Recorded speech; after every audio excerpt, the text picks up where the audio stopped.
hello there, YouTube, and welcome to Wednesday, May the 8th. It is today. Woke up at 32 degrees this morning. It is now a shocking 47. We're supposed to have a high of about 65 today. This is the first day of the nice stretch with no rain in the, the 10-day or whatever forecast. That's very nice. Yeah, tomorrow it's going to be high 70s, and then the rest of the weekend's going to be in the 80s. Going to have our first little kick. Supposed to be like 85 or 86 in Vancouver. Of course, they're always a few degrees warmer. But man, it is beautiful out here right now. I ain't wearing no coat or nothing. It's a little nippy to start off with, but yeah, it'll be warm at the end of the day, and I hate dragging a coat around at the end of the day. Wow, it's beautiful. All right, let's bust it out. Holy moly, well, the trucking things just are in mass movement this time of year. Look at that sun. One of these days it's just about over the overhang. When I first mentioned that thing, when it was just days are starting to get longer, it almost seems like an impossibility. It'll feel like high noon about this time in the morning here pretty soon. It'll already be hot. You'll be going, man, it's hot out here. But yeah, they're busy bees out here this morning too. When we're coming in, they're pulling in and pulling out. Day in the life. 56 degrees here in Vanchulo. Mostly sunny. Looks like it's only going to be a couple of degrees warmer here than it is in Toledo this morning or today. Yeah, that'd be all right. Be close to 70. It'll feel good. Yes, it will. And I'll have to take off layers. Yeah, I don't know how you got that big old coat on. Hey, it's easy access. It's just this coat, and then my shirt. Layering. The master of layering. Yes, I am. All right, Mama. Get in there and bust out our day. All right, sounds like a plan. Yeah, have a wonderful hump day, and I'll see you as the day goes on. All righty. All right, love you. See you. Bye. I love you, baby. Bye now. Bye. Oh, Tim's got one of the police officers. He's got the lights that won't go off on the bike after he took it for a test ride. Anyway, how's that look? Does that look a little better than when I took it apart? Valves were perfect. I did a leak down test on both cylinders, so none of this crap has damaged anything yet. So that's good. Yeah, the valves are right in the range they need to be. A little staples out of the way. They have us replace the gaskets, but they're metal reinforced and they're nice and soft. But BMW wants them replaced. We replace them. But now we just got to go back together and we'll be done. Nice. I love that the motor came out good, so I'll pop the throttle bodies off and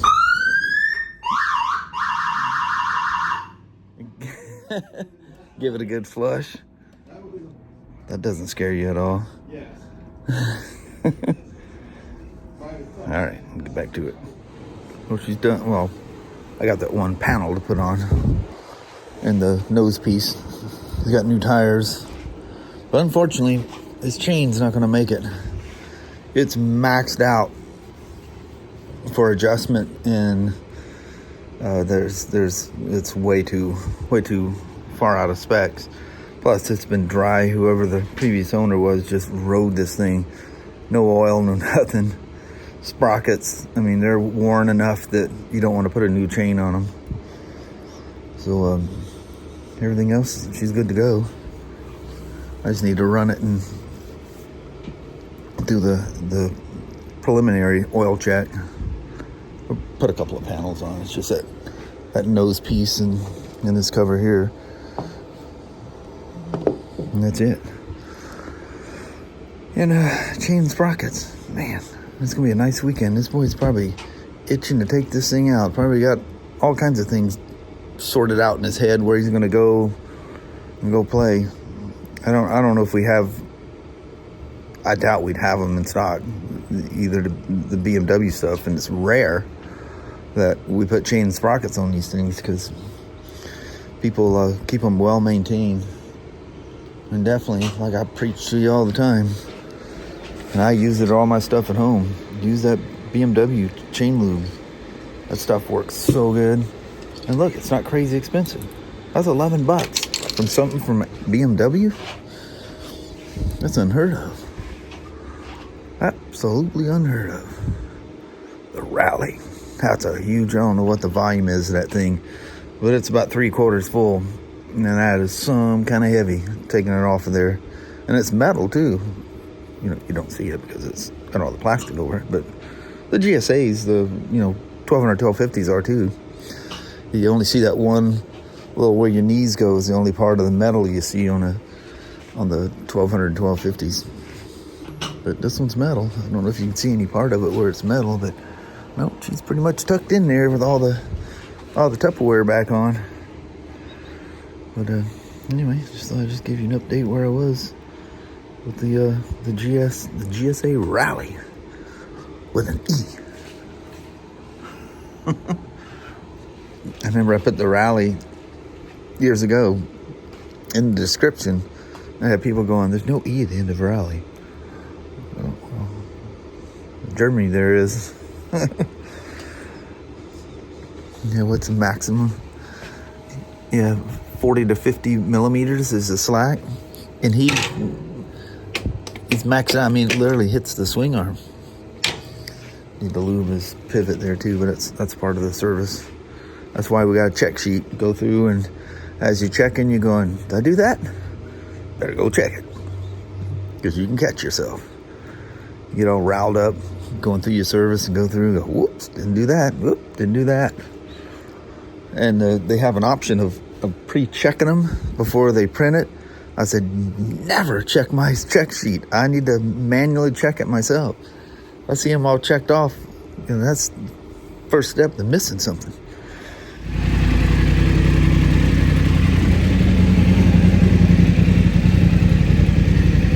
It's a good old gal, these 850s.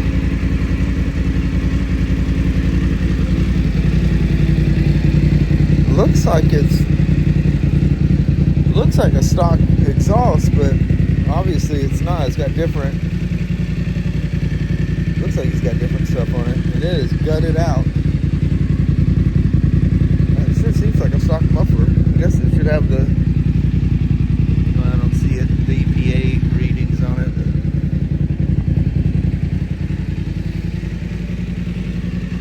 The old motors, they're a rattler, but we've never had a failure with one. How many years they've been out now? Letting it run till the fan cycles once, so I can. When I fill them half a quart shy and see where they're at when I'm done. Temperature's getting close, so kick off at like 208, somewhere around there is where they'll kick off the fan. It's a dry sump motor. Said the initial check, you need to let it idle until it fan cycles.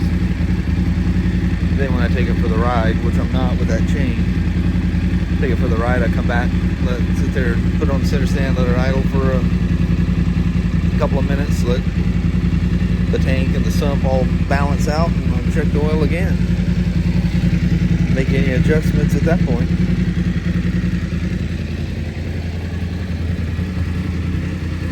Got my fans going. Apologize about that. They'll catch the wind every once in a while, the microphone.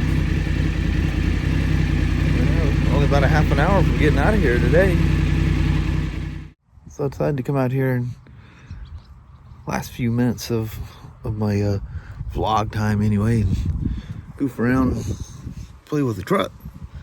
Today it's Kelly's F-150. The wind's still carrying on.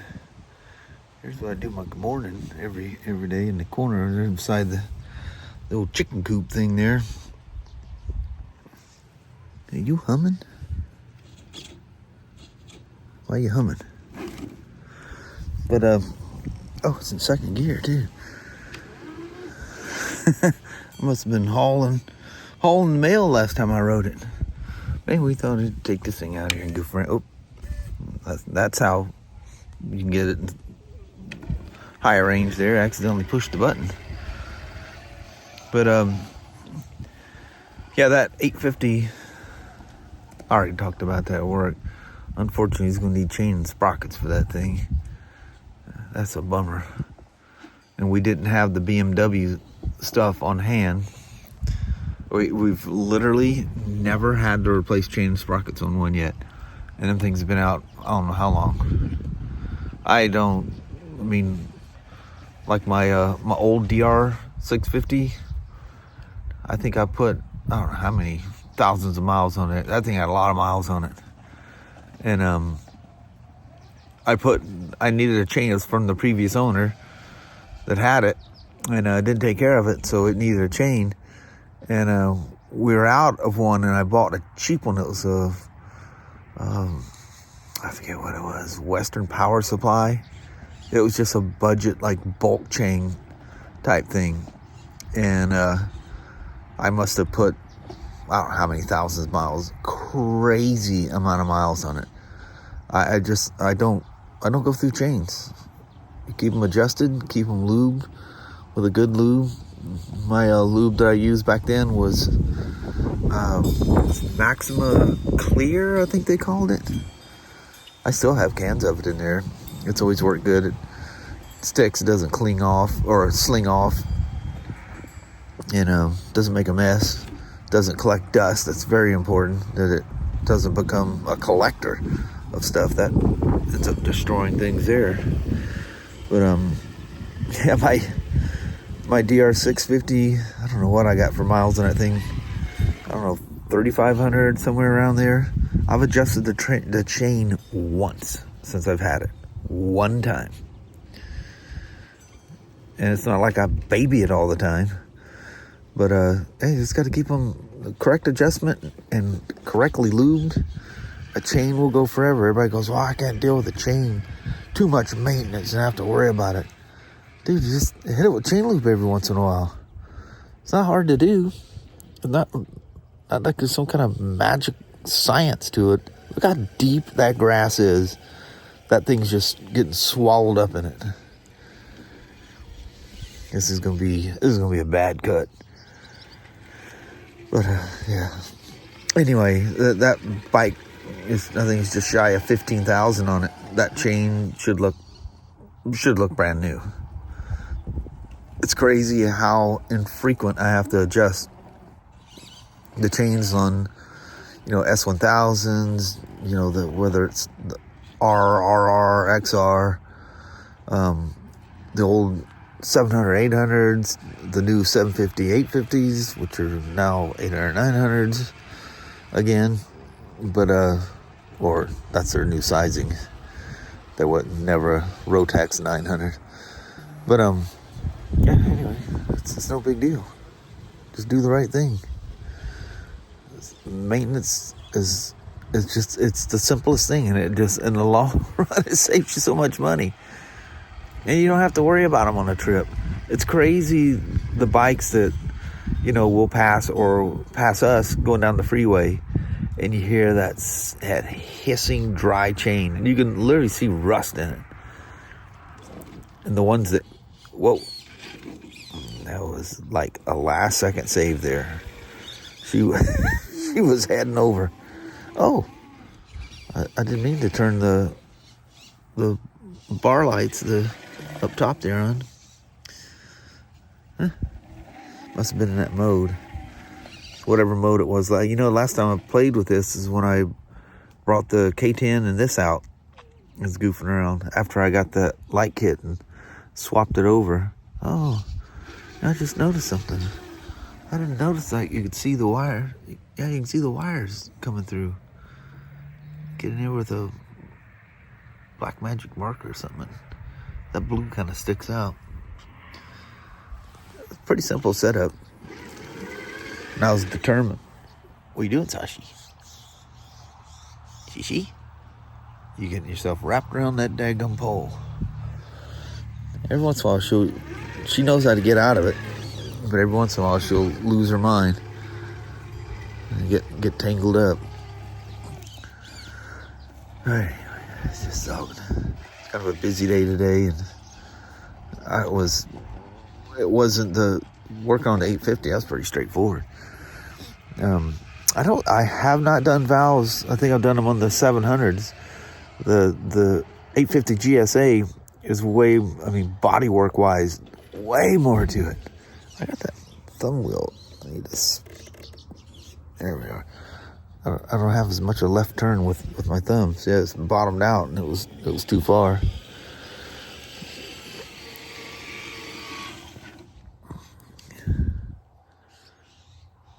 That's one good looking truck. I think I say that about all the models when I take them out though, don't I? We'll go goof in the old pit there for a half a second. I changed my mind. I decided to go out here and just roll on the old lawnmower deck. There's no surprises with this thing anymore, so I don't ride on it much anymore. No surprises in anything I do out here anymore. I need to completely redo my course here, or build a course. I don't have a course. It's just goofy places I goof around here at the house. But I have fun doing it by myself. Just sitting here goofing around. Just something to just get your mind off of whatever was going on the day, and it just, I don't know, I just think peaceful thoughts, thinking of goofy things you do as a kid, and just, I don't know, your mind just goes 100 miles away. It's fantastic goofing with these things.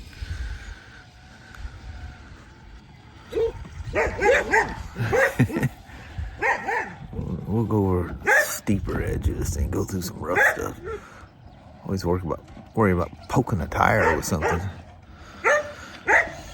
Anyway, I think that's about all I'm going to record of this. I'm going to probably head in there and grab the mama here in a bit, and after I goof around out here for a little while, and we'll do ourselves a goodbye.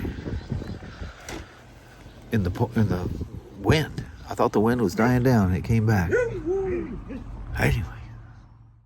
Well, hello there, YouTube. Long time no see or no talk to, anyway. It's only been about 10 minutes with the truck away. Actually, I let it sit there and air out a little bit. I don't want to, that grass I was sitting on, it's kind of damp on my hiney after I go in the house. And I don't want any wetness to be on the truck anywhere. And then, but those dust covers on top of them, nothing like hot boxing it or steam boxing it. Wouldn't be good. It's not good. It's like putting a tarp over your motorcycle in the rain. Really bad idea. Yeah, not good. They don't breathe and it just eats them alive. Mm-hmm. I've seen some barn find stuff where somebody had an old tarp over it and you pull it off and it's just wasted. Yeah. Absolutely destroyed. It just holds that moisture in there and just eats them alive. Breathable. Yeah. But anyway, it was a busy day at work. Mm-hmm. And fun. I mean, it's just sunny. Why was there so many state patrols there today? Oh, they were getting tires and stuff like that and other stuff. Yeah, Hondas were there, a couple of the old 1300 STs, and picking up BMWs, Mus, and SD guy trying to figure out the lights on a RT, and the switch gear's all different. Trying to figure out how to turn that daggum light off. But anyway, he was excited. He took that BMW. He goes, "Oh, this thing is really light compared to my Honda." But it's fun seeing all those guys. They're all just super cool. Guys. Yeah, absolutely the nicest people ever. But anyway, I think on that we can roll. Alrighty, well, thank you guys so much for watching. We really do appreciate it. We will talk to you tomorrow. Same smoke time, same smoke channel. Don't forget to give it a thumbs up, and you have an amazing Thursday or Friday. Heck yeah. All right. We'll see you in the morning. Yeah, we'll see you on Thursday. Yeah. All right. Bye-bye now.